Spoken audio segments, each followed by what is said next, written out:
he estado compartiendo. Y voy a hacer un paréntesis hoy y quiero que vaya conmigo a Primera de Tesalonicenses. ¿Cuánto han leído esa carta? ¿La han leído alguna vez? Extraordinaria, ¿no?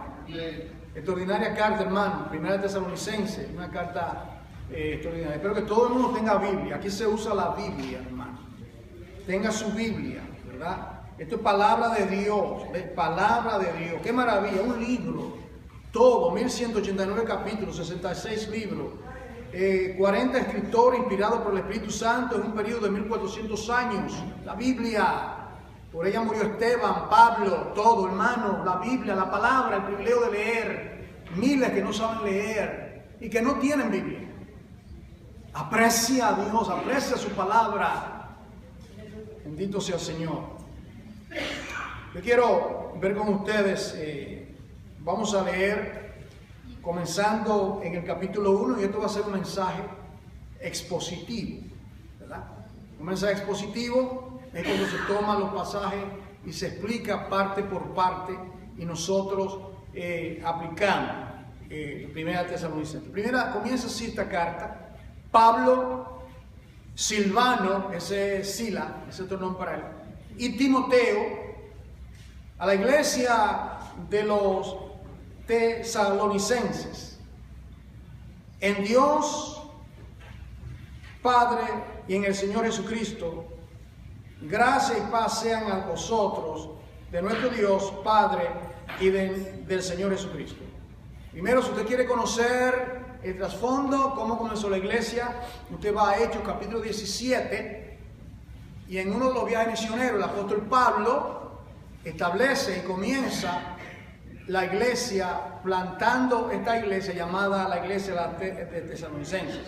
Y él, Pablo, Sila o Silvano, dirigen la carta a la iglesia de los tesalonicenses. Pero mire esto, hermano. Están en Tesalónica, esa ciudad Tesalónica, pero mira dónde están, en realidad, mira dónde. En la ubicación del creyente. Me detengo aquí y veo la palabra en. Entonces, ¿dónde estamos nosotros? Estamos en Dios Padre y en el Señor Jesucristo. Esta es nuestra ubicación, no importa en qué lugar en el planeta nos encontramos, estamos dentro. Y él viene y da la salutación costumaria que el apóstol Pablo da, un saludo. Cuando usted escribe una carta, usted da su saludo. Mira el saludo del apóstol Pablo. Gracia y paz sean a vosotros. ¿De quién? De Dios nuestro Padre y del Señor Jesucristo. Y usted ve que comienza la carta. En otras palabras, mira esto que hermoso. Mira lo que veo aquí ahora mismo, ¿verdad? La iglesia está encima de la iglesia y ubicada en la iglesia está Dios Padre y el Señor Jesucristo. Y luego lo pone también como fundamento, ¿qué dice? Que la gracia y la paz de Dios Padre y del Señor Jesucristo sea con la iglesia. El Señor encima de su iglesia y el Señor debajo de su iglesia, guardándonos, sosteniendo. ¿De qué manera? Dos maneras. Gracia y paz. Importante. ¿Por qué no dice paz y gracia? Sino que dice gracia y paz. ¿Por qué? Porque de la manera que somos salvos. ¿De qué manera somos salvos? Somos salvos por gracia. No por obra. Efesios 2. Para que nadie se gloríe, es un don de Dios. La gracia de Dios te ha alcanzado. Por gracia hemos sido salvados. La gracia es la manifestación de la misericordia de Dios a viles pecadores por medio del puente, nuestro Señor Jesucristo, cuando estábamos muertos en delitos y pecados, y allí en el chiquero, en la posilga, nos dijo: vive, sea la luz sobre ese pecador. De repente, tus ojos, los ojos del entendimiento fueron abiertos y tú recibiste la gloriosa palabra del Evangelio. La luz, como decíamos en la clase, la luz que alumbra a todo hombre venía. La luz del Evangelio. Dice, gracia y paz. ¿De qué manera recibimos esa gracia y paz? No lo voy a buscar, pero está en Romanos 5:1. ¿Cuál es la primera palabra? Justificado, pues, por la fe, tenemos paz. ¿Por qué es que el hombre necesita paz? ¿Por qué era que necesitamos paz? Porque nosotros éramos enemigos de Dios.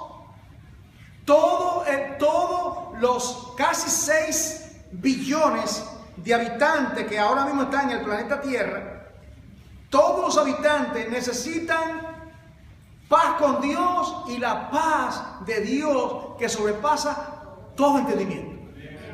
Todo entendimiento. Entonces, ¿por qué necesitamos paz?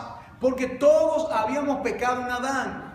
Nosotros habíamos pecado en Adán y necesitamos hacer la paz. Ahora mismo hacemos una aplicación. Tú estás aquí en este salón, en este lugar, en este día, y si tú no tienes paz con Dios y la paz de Dios, hoy está la buena nueva de salvación para ti ahora. Está la salvación aquí para que por medio de Jesucristo tú puedas salir de este lugar con paz con Dios y la paz de Dios. Seguimos, dice el versículo 2. Ahora viene aquí Pablo y mira lo que dice Pablo en el versículo 2. Damos siempre gracias a Dios por todos vosotros, haciendo memoria de vosotros en vuestras oraciones. ¿Usted ha observado cuánto el apóstol Pablo ora por las iglesias? ¿Ha notado eso? ¿Ha notado cuánto el apóstol Pablo ora por las iglesias? Eso significa que el creyente, no solamente los colaboradores, ¿verdad?, los que dirigen la congregación en Cristo Jesús, sino todo creyente debe de cultivar una vida de oración. De eso hablamos en la reunión. Debe usted tener su vida de oración, de comunión con Dios. Es imposible vivir en una casa y no tener comunión con los miembros de esa casa, aunque a veces así vivimos, ¿verdad? El muchacho viene y entra a otro y llega a tarde de la noche y uno no tiene comunión, pero lo normal es, especialmente en el matrimonio, que exista esa comunión, que se hable, que se comunique, ¿verdad? Yo no creo que una esposa le gustaría que su esposo, estando en la casa, le mande un texto. Hola, ¿cómo está? Y ella está en la casa. Lo normal sería que él venga y le hable de cara a cara, ¿verdad? De tú a tú. Comunión, oración. Oración es comunión con Dios, hablar con Dios, dialogar con Dios. Y esto es orando sin cesar en todo tiempo. Mi comunión privada con Dios aparte y mi comunión durante todo el día. Ahora mismo, mientras yo expongo la palabra, usted debe estar orando por este servidor. Acostumbre a orar en el Espíritu en todo tiempo. Y yo mientras hablo estoy en mi subconsciencia pidiéndole a Dios que me dé las palabras correctas y apropiadas para que sea glorificado y usted reciba la palabra. Dice, damos siempre gracias a Dios por todos vosotros, haciendo memoria de vosotros en vuestras oraciones, acordándonos sin cesar delante de Dios Padre nuestro, de Dios Padre nuestro, de la obra de vuestra fe. La obra de vuestra fe, del trabajo de vuestro amor y de vuestra constancia en la esperanza en nuestro Señor Jesucristo. Usted ve ahí, hermano, ¿cuántas cosas menciona? 3 cosas. ¿Usted la ve? Es bueno, hermano, escudriñar las Escrituras. ¿Qué es lo primero que dice, verdad? ¿Qué es lo que él ora y se acuerda de qué cosa? Número 1, de la obra de vuestra fe. ¿Cómo? La obra de vuestra fe. ¿Qué es la obra? ¿Qué es la obra de vuestra fe? La obra de salvación que le vino a ellos por oír la palabra, por la fe, según Romanos 10:17, que dice que la fe viene por oír. El oír. Y por el oír, por la palabra de Dios, la obra de vuestra fe. Entonces, tú eres salvo porque Dios hizo una poderosa obra y Él la llama la obra de vuestra fe. Me gusta esa manera de verlo. La obra de vuestra fe implica que Dios me dio la fe y Dios hizo la obra. La obra de vuestra fe. Porque cuando oí la palabra, me vino la fe. Y eso se llama la obra de vuestra fe. ¿Estamos entendiendo? Primero. Segundo, dice, y del trabajo de vuestro amor.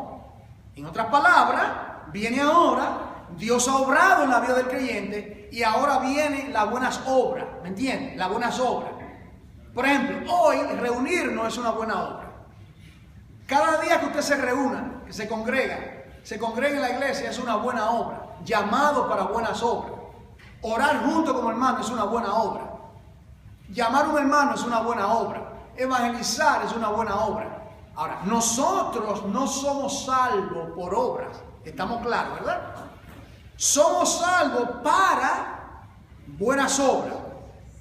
Nadie piense, esto es muy importante, amado creyente, que la evidencia de que uno es creyente es que uno es dado a buenas obras. Buenas obras. Eso es lo que llama el apóstol Pablo, buenas obras. Le llama el fruto también, fruto de la fe. Y tercero dice, y de vuestra constancia en la esperanza en nuestro Señor Jesucristo. Constancia. ¿Qué significa constancia? Perseverar. Están perseverando. ¿En qué perseveraban? En la esperanza. ¿Y dónde está esa esperanza? En nuestro Señor Jesucristo. En otras palabras, todo lo que hemos oído de Él, lo que hemos aprendido, tenemos esperanza y somos constantes en creer. Una pregunta. Miren la maravilla de la salvación. Lo voy a hacer pensar ahora. ¿Por qué es que mañana por la mañana usted se levanta y continúa creyendo? ¿Ya preguntaron? ¿Por qué será que en el día de mañana yo no me levanto y amanezco siendo un ateo y que no creo nada? ¿Por qué continúo creyendo? Constancia en la esperanza de nuestro Señor Jesucristo. En otras palabras, uno continúa. Ahora, eso me dice a mí algo de falsas conversiones, de una persona que no continúa creyendo, que no continúa creciendo, que no continúa amando al Señor. Eso evidencia que en realidad no ha creído. Pero aquí dice constancia. Y yo cuando pensé ese pensamiento, y yo digo, wow, tengo 40 y pico de años que me levanto y continúo creyendo. Y quizá que hay 10, 15, continúa creyendo. ¿Qué es lo que sostiene? ¿Qué es lo que sostiene esa convicción? La fe, constancia.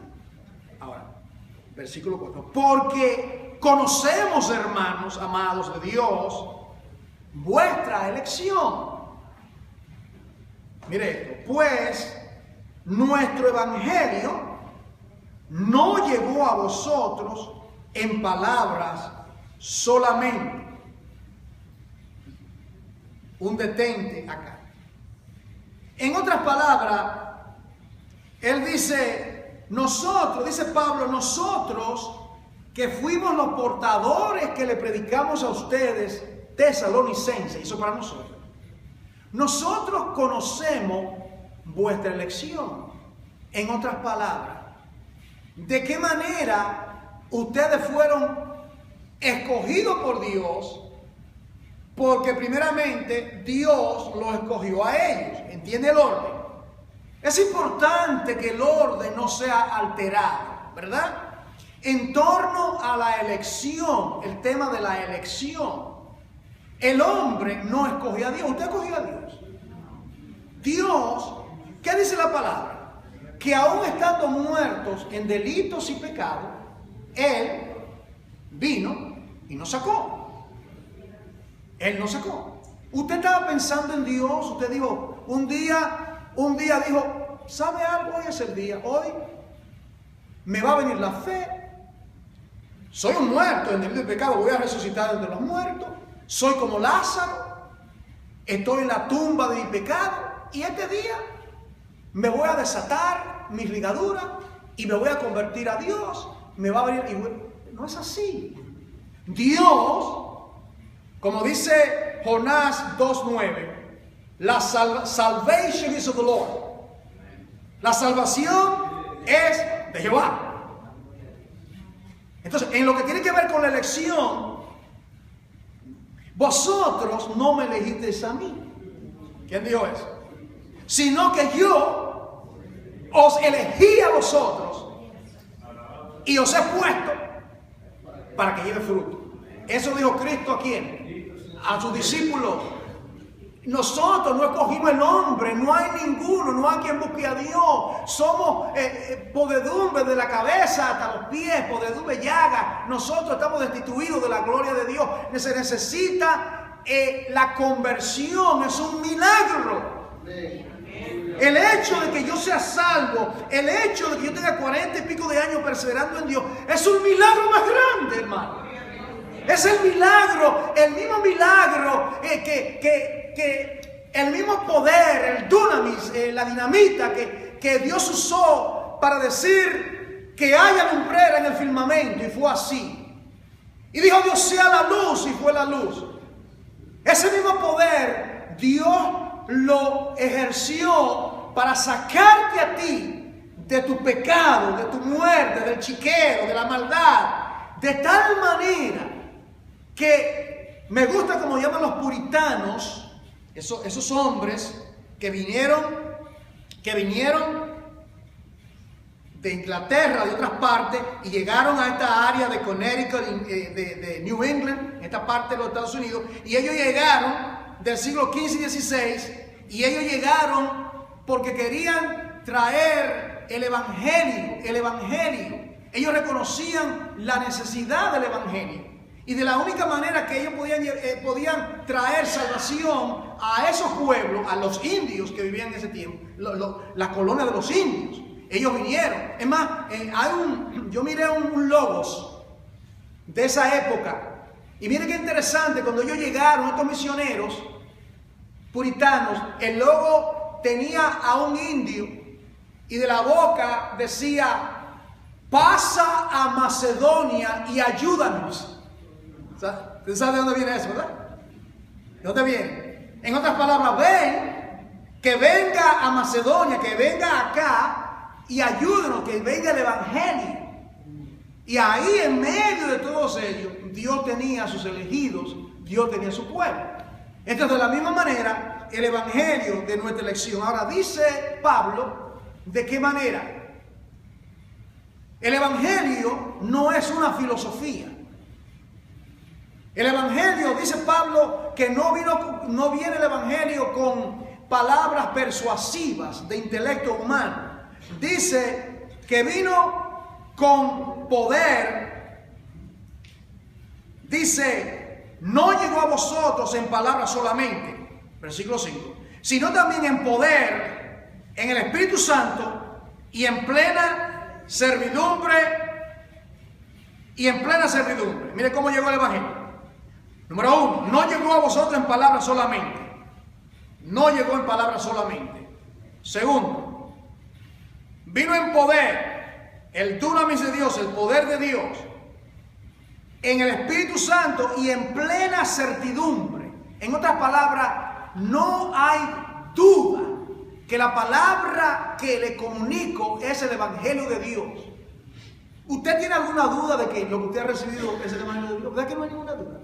¿Verdad que no hay absolutamente ni una onza de duda en su mente con relación, por ejemplo, a la existencia de Dios, a Jesucristo como el Salvador del mundo, a Jesucristo como el único Salvador del mundo, que no es que hay otro, que no es que por medio de Confucio, bastante confundido que está, por medio de Mahoma, o por medio de Buda, o por medio del otro y del otro, no. Solamente un nombre dado a los hombres por el cual podemos ser salvos. Yo soy el camino, la verdad y la vida, y nadie viene al Padre si no es por mí. Venid a mí todos los que estáis trabajados y cargados, y yo os haré descansar. No hay otro camino dado a los hombres en el cual podemos ser salvos. Ese Salvador, ese es el legado que tenemos, la iglesia, el cuerpo de Cristo, de proclamar el Evangelio de la gracia de Dios por los 4 puntos de la tierra. Este es nuestro llamado, este es el Evangelio. Aduéñate. Come del Evangelio diariamente, ¿verdad? Enamórate del Evangelio, enamórate de la palabra y proclama la palabra. Dice versículo 5, como bien sabéis cuáles fuimos entre vosotros por amor de vosotros. Versículo 6. Y vosotros vinisteis a ser, miren lo que dice, imitadores de nosotros y del Señor. ¿Qué acontece? Ahora Pablo le dice a los hermanos tesalonicenses, ¿verdad? Parte del Evangelio es el sufrimiento, ¿verdad? Así que esa es una mentira satánica. ¿Usted lo ha oído? Pare de sufrir. ¿Cuántos han oído eso? Es una mentira. Es una mentira de esa religión. Eso es falso. Todo lo contrario. Los que quieran vivir piadosamente padecerán persecución. Muchas son las aflicciones de los justos, pero nosotros somos en Cristo justos. Y parte es el sufrimiento. Aquí, cada hermano que está aquí, de una u otra manera ha sufrido. De una u otra manera ha sufrido. Ha sufrido por causa de enfermedad, prueba, diferente, algunos más que otros. Pero ha sufrido. Pero el sufrimiento que glorifica a Dios, es el sufrimiento que viene por causa de su palabra, del Evangelio. ¿Se da cuenta? ¿Por qué sufrió Pablo? Por ser un pregonero, un heraldo del Evangelio. ¿Por qué sufrió Job? Job no sufrió porque pecó, sino porque Dios permitió a Satanás que lo azotara. Y lo probó y salió como oro, dice la palabra de Dios. Ahora, ¿de qué manera la iglesia de Tesalónica llegó a ser imitadores? Dice, mire la manera, recibiendo la palabra, aquí viene, en medio de gran tribulación. Gran tribulación. Ellos recibieron la palabra en gran tribulación. Había persecución, había lucha, los creyentes lo aborrecían. Pero miren lo que dice. Aquí viene lo otro. ¿Qué es lo que viene con la tribulación? Con gozo. ¿Quién le dio ese gozo?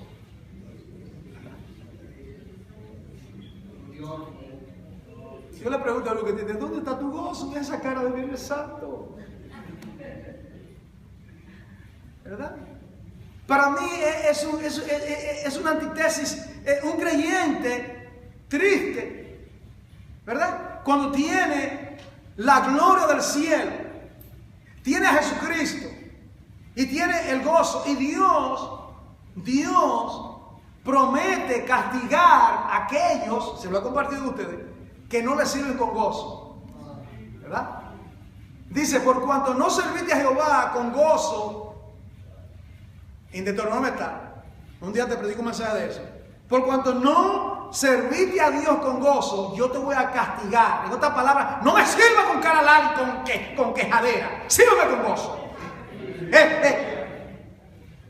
El gozo del Señor es. Así es que fortalécete hoy en el gozo de Dios.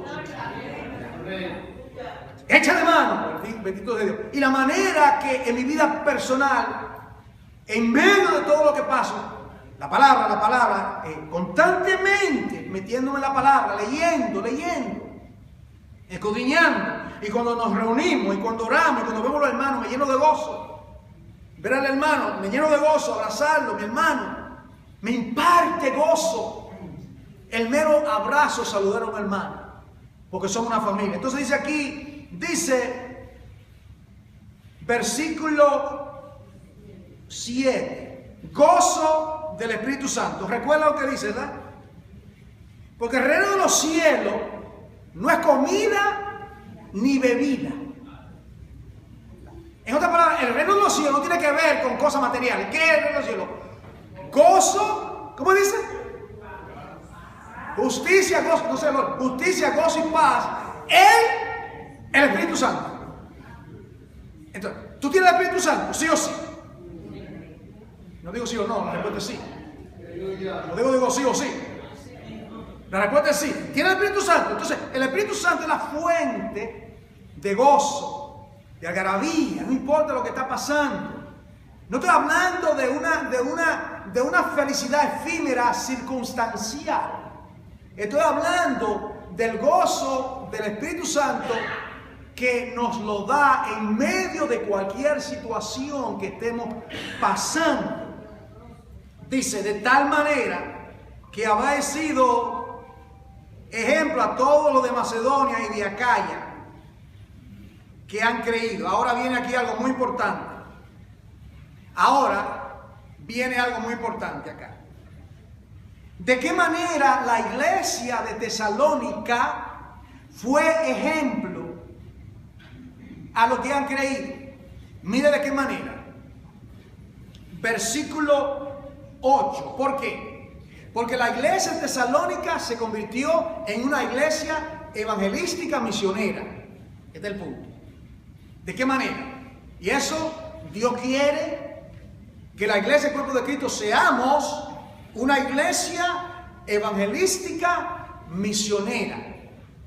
Misiones domésticas, ya entienden, ¿verdad? Acá, nuestra Jerusalén y otros lugares. Expandirnos a otros lugares misioneros.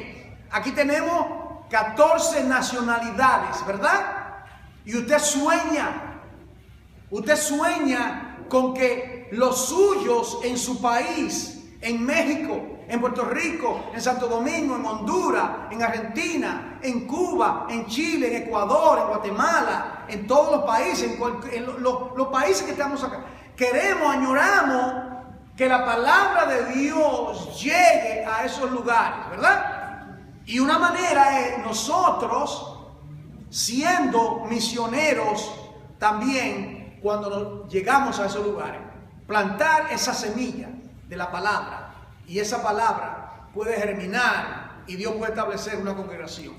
Eso pasa constantemente. Así que yo estoy orando por eso, que Dios lo haga, hermano. Dice aquí, mira lo que dice el versículo 8, porque partiendo de ustedes, los hermanos de Tesalónica, ha sido divulgada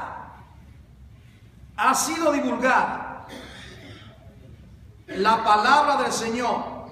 En otras palabras, estaba la palabra de Dios en Tesalónica. Pablo comenzó la iglesia pequeña, tierna. Los hermanos recibieron la palabra de Pablo y ahora ellos se convierten en misioneros, evangelistas, y comienzan ellos a divulgar, a proclamar, a llevar la palabra de Dios. Usted no tiene que pedirle ¿Usted cree que tiene que pedirle permiso a mí o a los colaboradores para usted predicar la palabra? Predique la palabra, salga a todo el mundo, por ahí, para todo el mundo. Predica, comparte con todas las personas que Dios te pone en el camino. Predica la palabra. Es el anhelo nuestro de que la palabra salga, ¿verdad? De Tesalónica, digamos del Bronx, New York, donde estamos. La palabra continúe fluyendo por medio de nuestras vidas. Por medio de nuestro testimonio, la palabra continúe siendo divulgada. Llegue la palabra a otra persona. Bendito sea Dios. Qué gozo fue para mí. Después de predicarle a mi mamá por 17 años. Y fue en Puerto Rico que le llegó la palabra. Ella no es puertorriqueña, ella fue a Puerto Rico a visitar unos familiares nuestros, tenemos familia en Puerto Rico. Y allí, esa viejita dura, recalcitrante, que me hizo la vida imposible, que tuve que irme de la casa porque era terrible la persecución. Era la persecución más grande, yo la tuve con mi mamá. Tuve que irme de la casa. Y vivía hasta en un basement congelándome porque quería servir a Dios. Yo no quería. No quería por ninguna manera. Que yo no voy para la vigilia. Vamos y no me voy. Y me iba. Entonces ella quería entonces amarrarme el pie. Y digo, no. Tú eres mi mamá, pero en esto tú no te metes. Mi devoción es con mi Dios. Y era ahí, hermano. Era una lucha. Porque ella quería que yo me sometiese a ella. Yo era un muchachito, yo tenía 19, yo tenía ya 17, 18 años de edad, por esa. Yo estaba comenzando en la fe. Y yo quería servir a Dios porque estaba consciente a esa edad que Dios tenía un propósito con mi vida. Como la tiene con la vida suya. No importa la edad que usted tenga, es irrelevante la edad suya. Es irrelevante. ¿Cuántos años tenía Abraham cuando Dios lo llamó? ¿Cuánto? Hay esperanza para ti, tú tienes menos de 80. Así que no. ¿Quién tiene 80 aquí? Nadie, ¿verdad? Hay esperanza para usted. Okay. ¿Y Matusalén? 969. Hay esperanza para ti.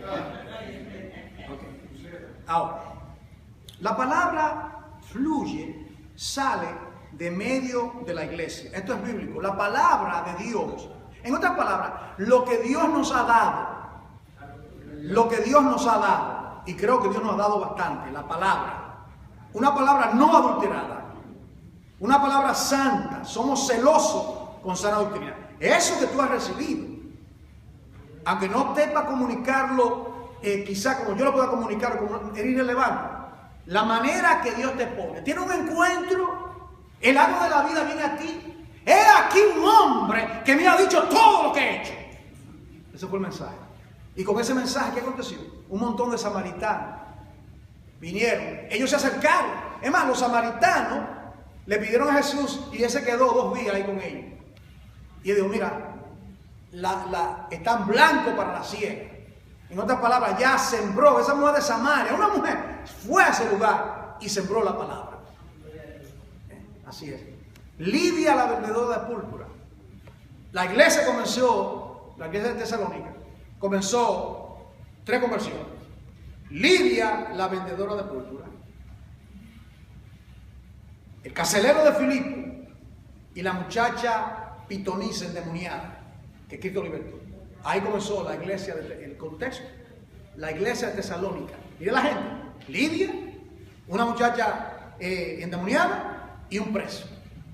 ¡Qué maravilla! Así comenzó la iglesia.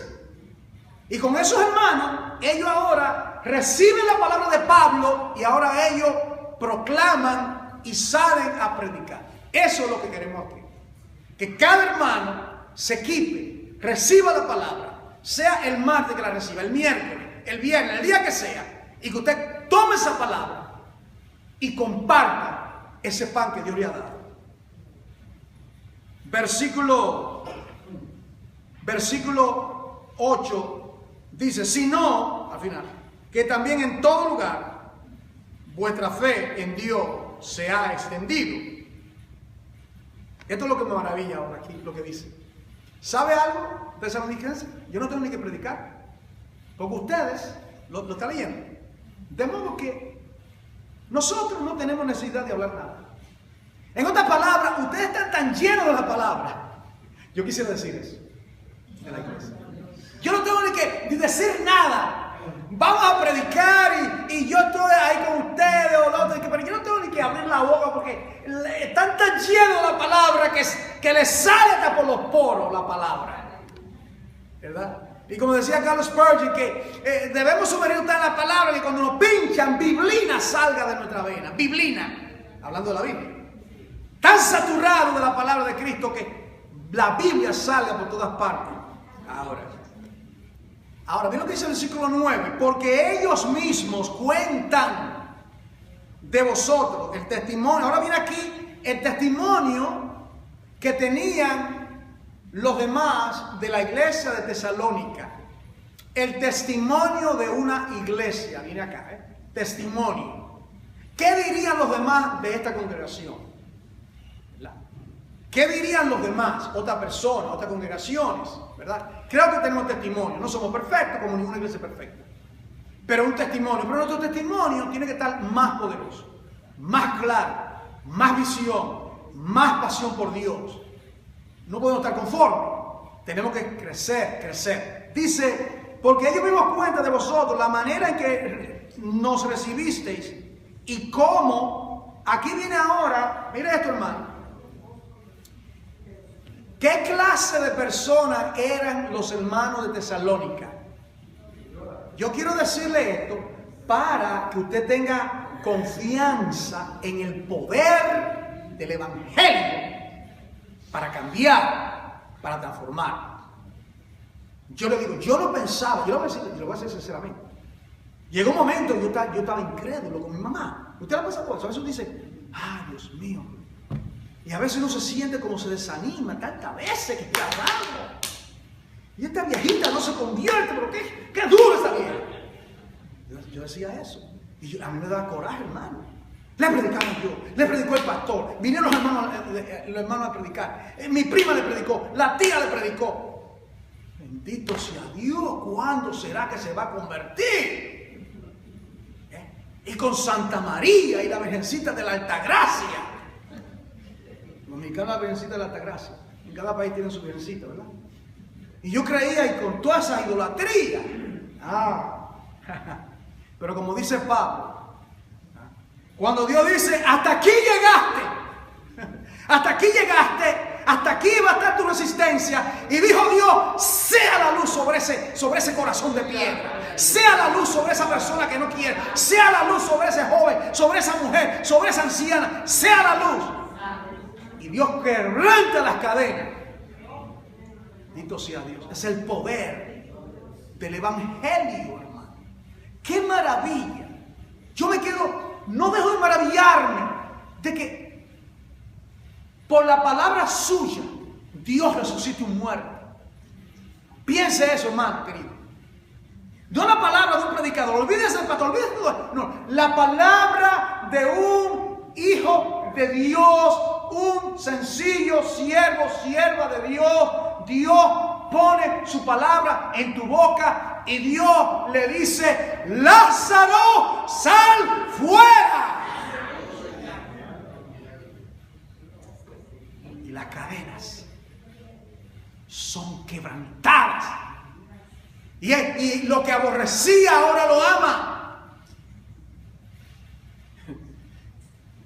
Y solamente hay 4 cultos en tu iglesia, como me decía mi mamá, después que aborrecía a esos aleluya y gritones. Y a veces me dijo un pastor que un día ella fue a la iglesia y estaba cerrada porque no había culto. Ella creía que había culto y cogió para el culto. Digo, le conté a un hermano, no, Lali, no, señora, no, mire, no. ¿Cómo que no hay culto? Y yo debía. Se puso ella un poco, ¿por qué? ¿Quién hace eso? El poder del Evangelio. ¿Y de qué manera un predicador en Puerto Rico dijo palabra como ahora y Dios cambió? Dios cambia, el Evangelio cambia, transforma, rompe las cadenas. Yo estoy orando en mi espíritu para que Dios haga el milagro hoy aquí. Que no te vayas, que Dios te tire aquí para cambiar tu vida. Para que seas transformado, transformada por el poder del Evangelio. Y será una nueva criatura. Y comenzará a amar a Dios y a contemplar su gloria cada día. Una experiencia extraordinaria. Dice, bueno, ellos cuentan de nosotros, versículo 9, que de nosotros, la manera en que nos recibisteis y cómo, aquí viene, cómo os convertisteis. Aquí viene la conversión. Mire la condición de los hermanos de Tesalónica. Aquí viene. Os convertiste de los ídolos a Dios. Los ídolos a Dios. Hay que detenerse y definir la palabra ídolo para que estemos claros, ¿verdad? Para ellos, ídolos eran ídolos, estatuas, ¿entienden? Amuletos. En un momento dado, Pablo le entregaron en el libro de los Hechos los libros de magia, no sé si usted lo ha leído, y lo quemaron. ¿Han leído eso? Que le trajeron los libros de magia. ¿Usted ha leído eso? Y ellos lo quemaron. Se convirtieron y tenían un montón de libros y costó mucho dinero y lo quemaron. Quemaron todos los libros de magia, todas las cosas. Ahora, alguien viene y yo le leo este texto y me dice, yo no soy idólatra, eso no es para mí. ¿Qué otro le dice? Entonces, yo voy a la palabra y le digo, tú eres un idólatra, como el idólatra más idólatra del planeta. Porque cuando tú te miras la imagen, tú te adoras a ti mismo. Tú has declarado autonomía de tu creador, y yo lo llevo a Romanos 1:23. Por cuando tú has pecado y tú estás destituido de la gloria de Dios, y estar destituido de la gloria de Dios significa que Dios es el ser más sublime, más excelso, más perfecto, y Él creó a toda su criatura para que las criaturas vivan para Él, le den gloria a Él, le magnifiquen, y las criaturas lo ignoran y viven como que Él no existe.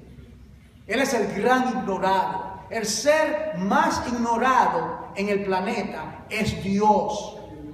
Billones de seres humanos ignoran a Dios. Y lo dice, cambiaron al Dios invisible, lo cambiaron por cuadrúpedo, por cosas así, y él menciona. Entonces, eres idólatra porque tú has cambiado a Dios por tu educación, por tu profesión. Has cambiado a Dios. En otras palabras, el pecado es poner otra cosa, te apena más, te gusta más, la quiere más que a Dios, que es el Dios sublime, excelso, perfecto, glorioso, y que quiere que tú le des gloria. Y como no le das gloria, está destituido de su gloria. ¿Ahora lo entiendes? Entonces, ¿qué hay que hacer?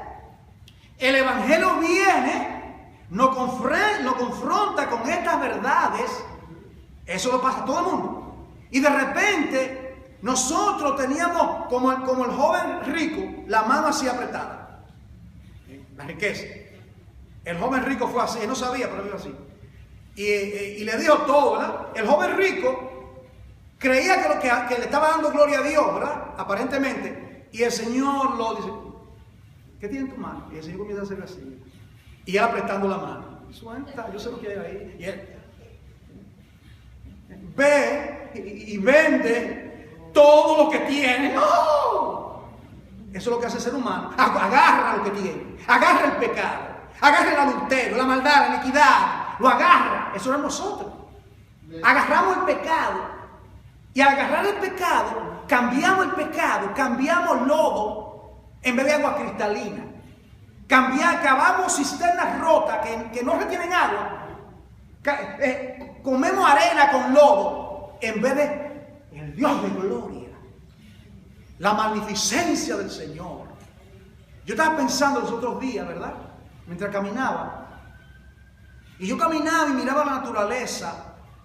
Y se vino el texto, los cielos cuentan la gloria de Dios y el firmamento anuncia las obras de sus manos. Y yo pensaba, si esto es solamente destellos de su gloria, piense. Si lo que nosotros vemos, miren, aquí, cada uno somos diferentes. Tenemos lo mismo, cada uno somos diferentes. Nuestros ojos son diferentes, como hablamos es diferente. Nuestro tamaño es diferente, nuestra personalidad es diferente. ¡Qué variedad! Y hay algo hermoso en cada hermano. Uno ve en el hermano, tiene esto, tiene el otro, tiene el otro. Maravilla. ¿Y qué será cuando con un cuerpo transformado veamos su gloria? Piense. Somos destinados para lo eterno. para lo eterno, cosas que ojo no vio, ni oído ha oído, son las cosas que Dios tiene preparado para los que le aman. Yo amo a Dios y usted también, Él está preparado para nosotros. Entonces dice, para servir al Dios vivo y verdadero, porque los dioses eran muertos y eran falsos. ¿Ven? Los dioses que nosotros servíamos, porque todos nosotros tenemos nuestros dioses. Quizá yo no me podía ver a la Virgencita de la Altagracia, pero yo tenía también mis dioses, otras cosas. Yo despreciaba a Dios. Yo no quería saber de Dios. Yo creía que era una religión. Yo que pensaba, eso para los viejos, tú no tienes nada que hacer, le decía yo a la prima mía. Mira que parece una vieja con esa falda que tata al piso. Vístete bien, píntate, arréglate. A ver si consigo un novio. Le decía yo, mira qué terrible. Y cuando yo me convertí, oye, pero qué bien te ves con esa falda. ¡Qué maravilla! Así mismo se viste una mujer. Entonces, todo cambia. El poder del Evangelio. Y dice, mira lo que entonces, te convierte de los ídolos y ahora viene a esperar ¿qué? A esperar de los cielos a su Hijo.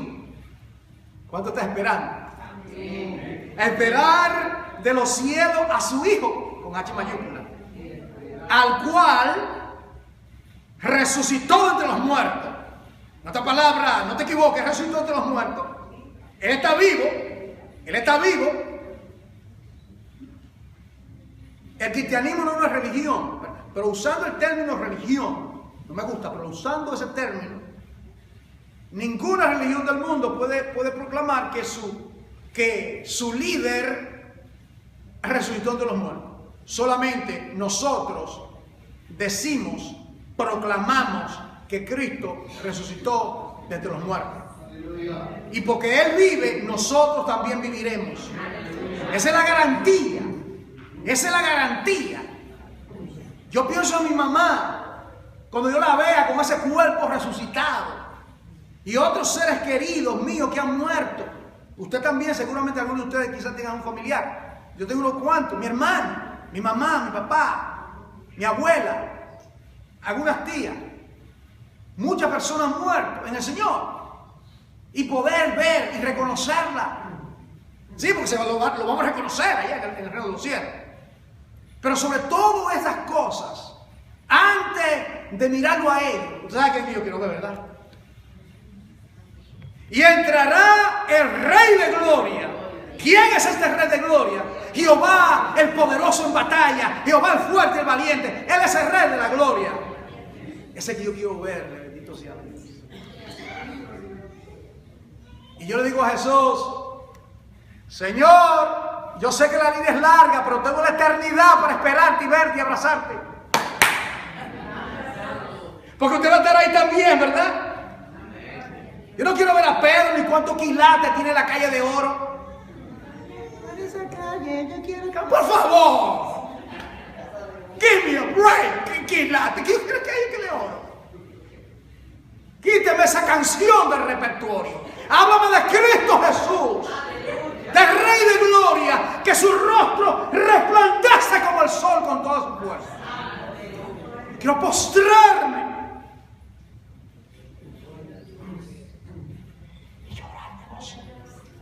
Llorar de gozo cuando yo lo vea a Él. Y yo vea esa marca en su mano. Y en su pie, y yo saber que eso lo hizo por mí. Que fue por mí. Por ti. El Rey de Gloria. Un par de versículos más. Capítulo 2. Y dice, resucitó los muertos a Jesús, quien los libra de la ira venidera. Advertencia a todos. La ira de Dios viene. Y aquí no somos predicadores que cogemos versículos buenos y lo decimos y luego los otros lo dejamos para que... No. El evangelio completo aquí habla de la ira de Dios. ¿Y por qué es que Dios está irado, hermano Juan? Buena pregunta. Porque todos hemos pecado. Porque Dios no es conocido. Porque su gloria, nadie vive para su gloria. Su gloria es pisoteada. ¿Me entiende? ¿Qué haría usted, por ejemplo, para dar una ilustración? Para dar una sencilla ilustración. ¿Qué haría un matrimonio que prepara un gran banquete? Un gran banquete con todo, y han estado meses planificando ese banquete. Vamos a ponerlo de esta manera, 7 días para usar el número de Génesis. Y han estado elaborando ese banquete. Y han invertido tiempo, energía, planificación. Y luego viene la multitud. Y le echan lodo, cogen la mesa, le echan inmundicia, volcan la mesa y lo desprecian a la persona que invitó a la mesa. ¿Cómo se siente esa familia, ese matrimonio? Se siente deshonrado, se siente avasallado, se siente despreciado. Eso es lo que el ser humano ha hecho con Dios. Le ha dado la espalda. Vive como que Dios no existe. Como los animales irracionales. Y Dios está airado. Dios está airado, justamente airado. Y de la única manera, la ira de Dios está sobre todo ser humano, que no teme a Dios. Y de la única manera de salir de la ira de Dios, ¿de qué manera es? La esperanza de Jesucristo. ¿Por qué? Porque la expiación tiene que ver con que Cristo en el madero, la ira de Dios tenía que caer sobre alguien, porque Dios no podía tomar el pecado de Adán y el pecado de todos los seres humanos y coger una escoba y barrer el pecado bajo la alfombra del universo. ¿Entiende la alfombra? Cuando está sucio vamos a esconder el polvo. No. Dios es santo, 3 veces santo, se ha pecado. ¿Cómo entonces yo resuelvo el problema? Ellos han pecado contra mí y la paga por el pecado es la muerte.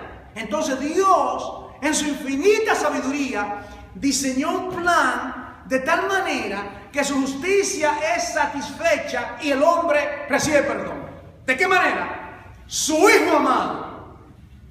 Entonces Cristo viene y la ira que te pertenece a ti la descarga sobre su Hijo.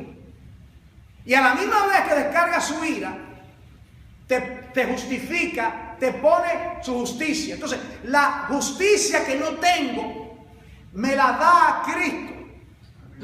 Su justicia me la atribuye a mí por la fe. Y la ira que me correspondía a mí, el Padre se la descarga sobre su Hijo. Eso es el plan de salvación en pocas palabras. Entonces, ¿qué es entonces ser salvo? Es reconocer eso. Hoy mismo, antes de terminar, si Dios te ha impactado con la palabra y tú no eres creyente, tú debes venir y buscar y decir, yo quiero entregarme a Dios. Yo quiero servir a Dios. Esa palabra me ha impactado. Es más, si tú lo estás diciendo ahora mismo en tu corazón, ya tú eres salvo. Si lo dijiste de fe, si lo dijiste de todo tu corazón, y tú dices en tu corazón, dices, Dios mío, sálvame. Dios te salva. En ese instante, la luz de Dios penetra en tu evangelio. En asunto de segundo, menos de segundo, la luz del evangelio penetra, porque el evangelio es poder de Dios para salvación. Conclusión, estos versículos del capítulo 2. Dice, porque vosotros mismos sabéis, hermanos, que nuestra visita a vosotros no resultó vana. Pues habiendo antes padecido y sido ultrajado en Filipos, como sabéis, tuvimos de nuevo, eso significa osadía, en nuestro Dios para anunciaros el evangelio de Dios en medio de gran oposición.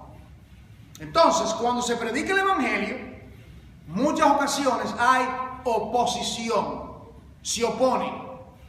Lo primero que se oponen son los que están oyendo el evangelio porque dicen ellos no creen que necesitan nada. Ellos creen que están bien. ¿Salvo de qué? De que yo necesito ser salvo, yo estoy bien. El hombre dice, yo estoy bien, yo tengo casa, yo tengo trabajo, tengo una salud, tengo mi negrita en mi casa que me hace mi arroz con gandules. Ya tengo ya la casita que tanto te prometí. Le dice el esposo, vivo bien, todo va bien, que no necesito nada. Dios. Y no sabe que está ciego, desnudo y desventurado y necesita que sus ojos sean lavados con colirio, porque está ciego. Así estábamos nosotros. Ese es el problema del hombre. Entonces, cuando el Evangelio nos impacta, entonces que vemos el abismo que nos encontramos. Junio 21 del 1970 a las 8:45. La iglesia. El pastor hizo el llamado. Yo sentí como que alguien me cogió así, hermano. Yo estaba sentado donde está el hermano Lenny, yo creo, ahí. Y vino como que alguien me cogió así, hermano. Yo no me recuerdo. Yo lo que sé, cuando yo tuve consciente, yo estaba llorando aquí a la derecha. Y recuerdo, los jóvenes vengan a orar por este joven. Y los jóvenes me echaron encima y comenzaron a orar conmigo. El resto es una larga y gloriosa historia para la gloria de Dios. Y tú podías pararte y dar tu testimonio y sería el mismo, de otra manera, pero el mismo. Dice, porque nuestra exhortación no procedió de error ni de impureza, ni fue por engaño. Principio, la pureza del Evangelio. Tiene que ser puro, no puede haber con engaño, tiene que ser pureza del Evangelio. Sino que según fuimos aprobados por Dios, para que se nos confiase el Evangelio, Dios nos confía el Evangelio, y ese Evangelio tiene que ser puro, no puede ser tu invento, tiene que ser celoso de entender lo que es el Evangelio. Así hablamos, no para agradar a los hombres, sino a Dios, que prueba nuestros corazones, porque nunca usamos de palabras lisonjeras, como sabéis, ni encubrimos avaricia, Dios es testigo, ni buscamos gloria de los hombres, ni de vosotros, ni de otros. Aunque podíamos ser carga como apóstoles de Cristo, antes fuimos tiernos entre vosotros como la nodriza que cuida con ternura a sus propios hijos. Ese es el corazón pastoral de Pablo. Cómo amaba a los hermanos, cómo los cuidaba, cómo le daba la palabra, cómo quería que crecieran. El amor, el corazón pastoral de Pablo.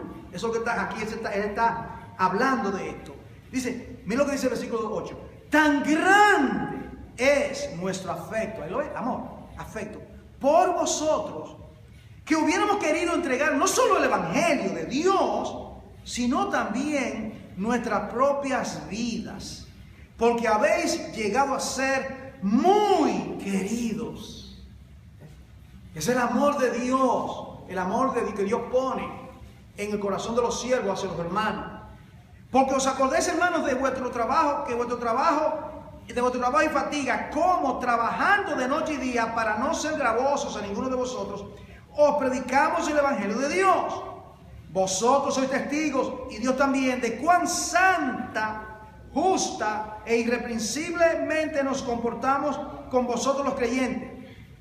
Así como también sabéis de qué modo, como el Padre a sus hijos, exhortábamos y consolábamos a cada uno de vosotros, y os encargábamos que anduvieseis como es digno de Dios, que os llamó a su reino y gloria.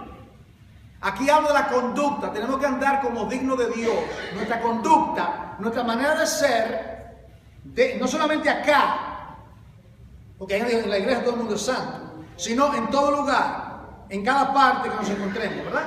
Entonces dice aquí, por lo cual también nosotros sin cesar damos gracias a Dios de que cuando recibisteis la palabra de Dios, que oísteis de nosotros, mire esto, la recibiste no como palabra de hombres, sino según es en verdad la palabra de Dios, la cual actúa en vosotros los creyentes. punto y aparte. ¿Cuál es la evidencia de que lo que yo recibí ese domingo, tantos años atrás, a las 8:45 de la noche, no fue palabra de hombre? ¿Qué yo te diría? ¿Qué ha acontecido en mi vida? ¿Por qué? Porque continúo, porque me he levantado 40 años y 40 años sigo creyendo. No ha sido fácil, amiga, no ha sido fácil. Pruebas, tribulaciones, un montón de cosas. Ahí está él. Que una vez no tiene un desánimo, claro que sí. Que a veces no tiene deseo de leer la Biblia o esto, claro, pasamos eso, esa etapa de sequía. Pero eso es temporal. Eso es temporal. De repente, el Señor te trae Salmo 42. ¿Qué dice? Como el cielo brava por la corriente de la sal. Así clama por ti, oh Dios, el alma mía, mi alma tiene sed de Dios. Por el Padre, en el nombre que es sobre todo nombre. Verdaderamente que es extraordinaria esta carta, Padre, que San Luis. Cuántas verdades debemos espigar y aplicar a nuestros corazones. Cuán glorioso es el Evangelio tuyo, oh Dios. Gracias por el Evangelio, Cristo Santo. Gracias por tu palabra. Gracias por confrontarnos. Gracias por hablarnos. Gracias, oh Dios, porque tú nos concedes la gloria de recibir este Evangelio. Te pedimos, Padre, que obre en alguna vida para salvación en esta hora, en el nombre de Jesús.